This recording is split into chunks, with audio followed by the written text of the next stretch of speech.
張柏芝太幸福，母親節獲兒子送花，6歲小王子坐母親腿上很黏人，側臉像超像謝霆鋒。5月11日，恰逢母親節，膝下坐擁3個卵子的張柏芝可幸福了，看到兒子們的逐漸長大，所有的辛苦付出值得了。44歲的張柏芝狀態實在太好了，無論顏值、身材都還是一如既往，令人羨慕不已。11日一大早，張柏芝便迫不及待在社交平台上分享了一段 vlog 慶祝母親節。視頻中，張柏芝手捧鮮花，露出了燦爛的笑容。毫無疑問，眼前的這束鮮花必定是3個兒子送給她的母親節禮物。晒出視頻後，張柏芝還附文祝全天下母親節快樂，成為媽媽不是終點，而是我和你們彼此成長的起點。不得不說，自從晉升為媽媽後，張柏芝是活得越來越通透了。視頻中還記錄了張柏芝和兒子們相處的點點滴滴，此刻回放起來也是內心暖暖的。作為母親的張柏芝，對於3個卵子的一切都了如指掌。大兒子謝震軒是18年前出生的，到現在已經陪伴他一起走過了6492天。張柏芝感嘆時間過得太快，不知不覺自己已經44歲了。屈我，在粉絲們眼裡，張柏芝永遠都還是那麼青春靚麗，似乎歲月並沒有在她身上停留過。被外界譽為是翻版張柏芝的二兒子謝震南，小的時候十分乖巧孝順，每當節日時都會親自送上鮮花給媽媽，讓張柏芝感動不已。當時哥哥謝震軒正站在張柏芝身後，起時謝震南拿了幾支鮮花小跑過來找張柏芝，惹得張柏芝立馬把小兒子擁入懷裡，這畫面實在令人淚目。上個月，謝震南和哥哥一起現身演唱會，給父親謝霆鋒加油吶喊，恰好被網友拍下謝震南的側臉，該網友立馬不淡定了，附文道：這不是張柏芝男版嗎？如今謝震軒18歲，謝震南15歲，兄弟倆不僅長得高，而且帥氣值也很高，張柏芝再也抱不起來他們了。張柏芝坦言自己工作時都要把小兒子張禮成帶在身邊，因為謝震軒、謝震南那時也是這麼過來的。也就是說，張柏芝要把一碗水端停。不知不覺，小兒子張禮成也已經有6歲了。由於年紀上下，張柏芝並沒有讓其出鏡，特意用了卡通圖案遮臉。視頻中不難看出，張禮成的頭髮長得又黑又濃密，膚色和母親差不多，完全可以辟謠說小王子是混血兒的傳聞了。6歲的張禮成十分乖巧，坐在張柏芝的腿上依靠着，顯得十分溫順黏人。張柏芝一邊做着妝造，一邊還要抱着小王子，實在太有愛了。張柏芝坦言，再過1年就抱不動啦。這麼些年過去了，有關3胎小王子的生父究竟是誰，仍然是一個謎，就連一向神通廣大的港媒們也是沒能猜出來。看來只能等到張柏芝有朝一日主動透露了。雖然沒有枕邊人相伴左右，但是張柏芝還是走出了一條屬於自己的幸福之路。再過幾年，大兒子謝震軒便可以畢業工作了，屆時張柏芝身上的擔子亦會輕鬆很多。在2025年的母親節，44歲的張柏芝以一段溫馨的 vlog 再度成為公眾焦點。視頻中，她身着簡約家居服，懷抱鮮花，6歲的小兒子張禮成依偎在懷中，畫面甜到爆表。這場母子互動不僅展現了單親媽媽的幸福日常，更因小兒子的側臉輪廓引發全網熱議。網友直呼這分明是謝霆鋒的翻版。從3個卵子的成長軌跡到張柏芝獨特的育兒哲學，這位母親用18年的堅守與愛意，書寫了一段超越世俗目光的親情史詩。母親節驚喜，3束玫瑰背後的數字密碼。視頻開篇，張柏芝手捧3束玫瑰，眼中閃爍着淚光。細心的網友發現，每束花的數量暗藏玄機， 18朵送給剛成年的長子謝震軒，15朵獻給青春期的次子謝震南，6朵則屬於年幼的張禮成。這一玫瑰分配學瞬間引發共鳴，原來母愛可以如此精確地丈量時光。謝震軒的18朵玫瑰，承載着張柏芝6492個日夜的牽掛。從襁褓中的嬰兒到如今身高180厘米的少年，他不僅繼承了父親的冷峻氣質，更在劍橋大學以全 A 成績單為母親爭光。母親節當天，他以一封手寫信表達感恩：媽媽，你是我見過最堅強的女人。這份成熟與細膩，讓張柏芝在採訪中哽咽。他讓我相信，單親家庭的孩子也能擁有完整的愛。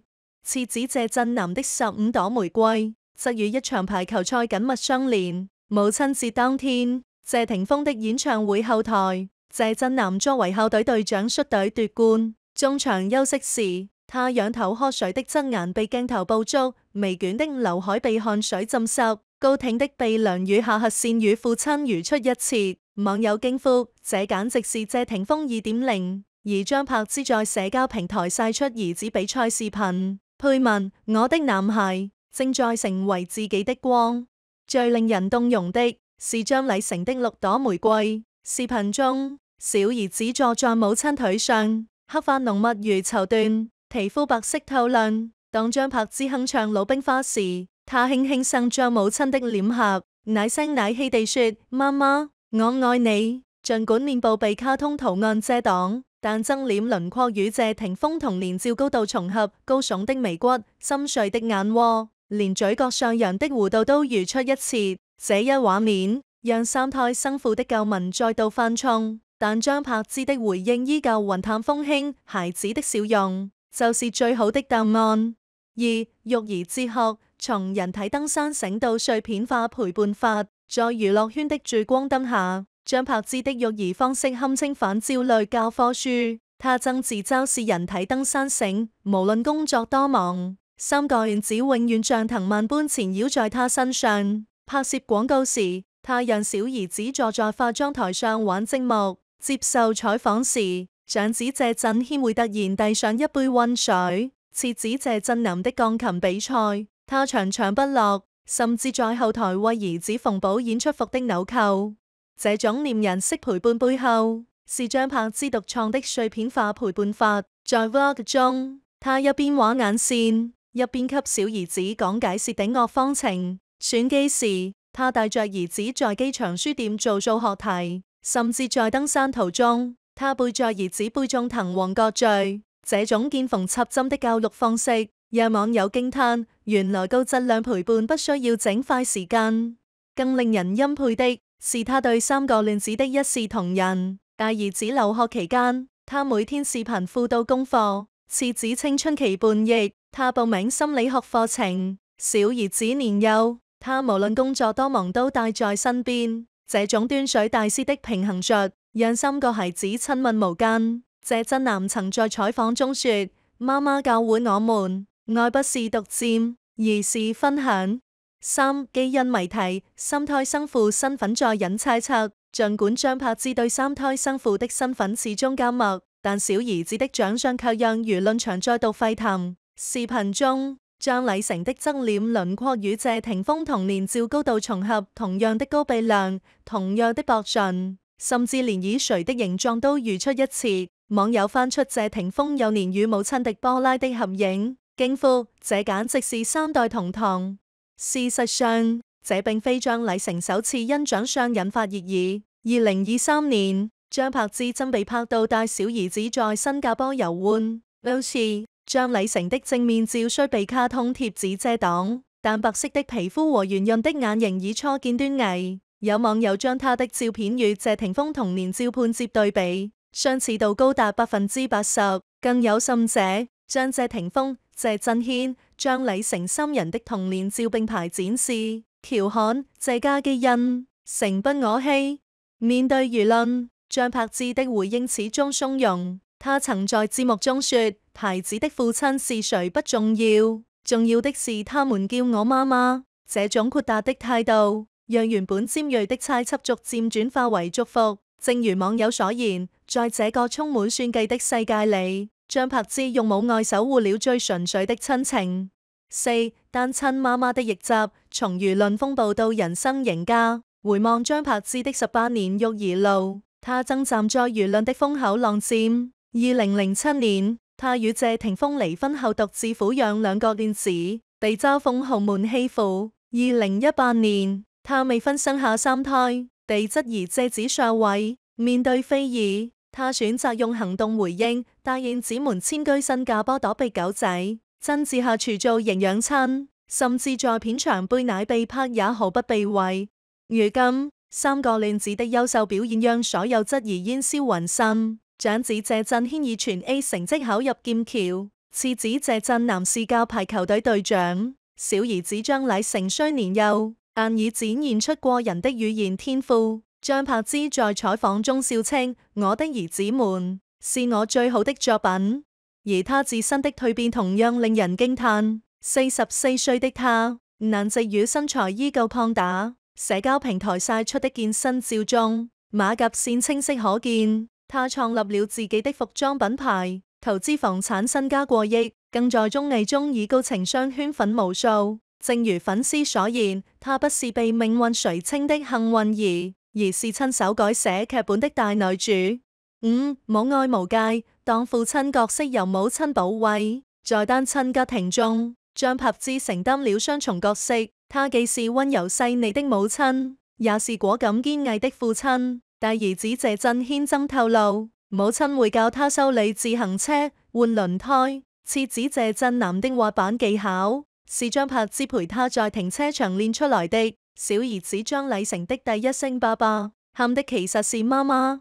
這種剛柔並濟的教育方式，讓3個嫩子成長為獨立自信的個體。謝霆鋒曾在採訪中感慨，張柏芝把孩子們教得很好，他們愛我，也尊重我。這種超越婚姻關係的親情聯結，或許正是張柏芝最偉大的成就。在《愛的結尾》，張柏芝帶着3個嫩子穿越到虛擬洱海，夕陽下，她輕撫小兒子的頭髮，長子為他披上外套，次子帶來一杯熱茶。這一幕讓230萬網友淚目，有人留言：原來幸福的模樣從不是完整家庭，而是被愛意填滿的日常。